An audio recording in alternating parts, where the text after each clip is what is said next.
بسم الله الرحمن الرحيم إن الحمد لله نحمده ونستعينه ونستغفره من يهده الله فلا مضل له ومن يضلل فلا هادي له وأشهد أن لا إله إلا الله وحده لا شريك له وأشهد أن سيدنا ونبينا وحبيبنا وشفيعنا وقرة أعيننا محمدا عبده ورسوله صلی اللہ تبارک و تعالی علیہ وعلی آلہ واصحابہ وازواجہ وذریتہ وبارک وسلم تسلیما کثیرا اما بعد فاعوذ باللہ من الشیطان الرجیم بسم اللہ الرحمن الرحیم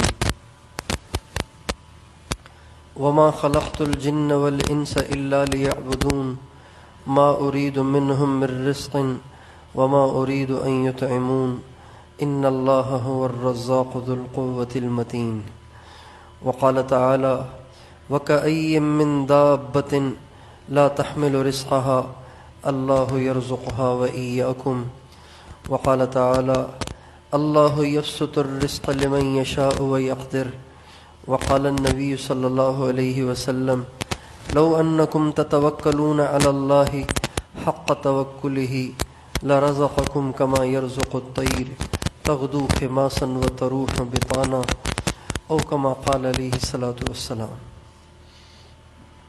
میرے محترم دوستوں اور بزرگوں اور بھائیوں، اس وقت ساری دنیا کے لوگ پریشان ہیں، اور سب سے بڑی پریشانی جو اس وقت سب کو لاحق ہے وہ معاش کی پریشانی ہے۔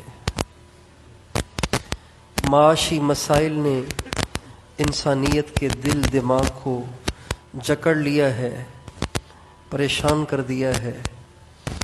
یا تو بالکل ہی بے روزگاری ہے، یا پھر معاشی حالات اتنے تنگ اور اتنے پریشان کن ہیں کہ غریب یہ سوچ سوچ کے مرے جا رہا ہے کہ آخر بچوں کو کہاں سے کھلاؤں۔ مہنگائی دن بدن بڑھتی چلی جا رہی ہے۔ چند سال پہلے مہنگائی کا ریشو بہت تھوڑا تھا، اب ریشو بڑھ گیا ہے، اور یہ مہنگائی دن بدن بڑھتی چلی جا رہی ہے۔ تو ہر انسان اس بات کو سوچ سوچ کے پریشان ہے کہ آخر پیٹ اللہ نے دیا ہے تو اس کو روٹی بھی چاہیے، آخر بچے اللہ نے دیے ہیں، ان کو پالنا بھی ہے، ان کو روٹی بھی کھلانی ہے، تو آخر جائیں تو کہاں جائیں اور کیا کریں؟ یا تو چوریاں کریں اور ڈاکے ڈالیں، پھر تو کوئی ٹینشن نہیں ہے۔ حرام کمانے پہ آئیں تو کوئی مسئلہ نہیں ہے، اور لوٹ مار شروع کر دیں تو پھر تو کوئی ٹینشن ہی نہیں ہے۔ لیکن ایمانداری کے ساتھ اگر زندگی گزارنی ہے تو پھر کیسے زندگی گزاریں؟ ملازم بھی یہی پوچھتا ہے کہ ایمانداری کے ساتھ چلنا تو مشکل ہو گیا ہے، دکاندار بھی، مزدور بھی یہی پوچھتا ہے کہ جی ایمانداری کے ساتھ چلنا تو بڑا مشکل ہو گیا ہے، آخر کہاں سے کھلائیں؟ بچوں کو روٹی تو چاہیے نا، آخر خود کو بھی روٹی چاہیے، بچوں کو بھی روٹی چاہیے، آخر گھر کا خرچہ ہے، بجلی کا بل ہے، گیس کا بل ہے، اور بیماریاں ہیں تو اس کے لیے میڈیسن چاہیے، دوائیاں چاہیے۔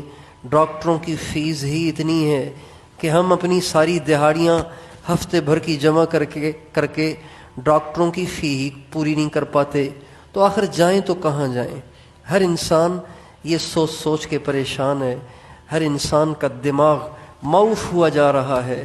ہر مسلمان، ہر انسان اس چیز سے پریشان ہو کر، کچھ لوگ تو ان پریشانیوں سے پریشان ہو کر اپنی زندگی سے ہی ہاتھ دھو بیٹھتے ہیں۔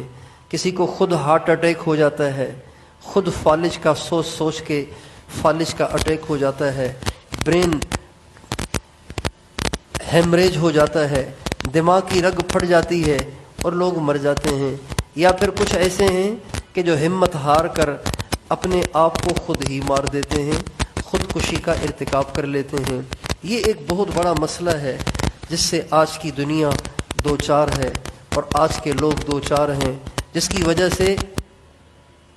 کی وجہ سے زندگی اجیرن ہو گئی ہے، پریشان ہو گئی ہے، نیندیں اڑ گئی ہیں۔ اور جب آدمی پریشان ہو تو پھر چڑچڑا بھی ہو جاتا ہے، تو چڑچڑا ہونے کی وجہ سے پھر گھروں میں لڑائیاں، دوستوں میں لڑائیاں، رشتہ داروں میں لڑائیاں۔ ایک آدمی پہلے سے معاشی مسائل سے پریشان ہے، الٹا اگر کوئی رشتہ دار آ کر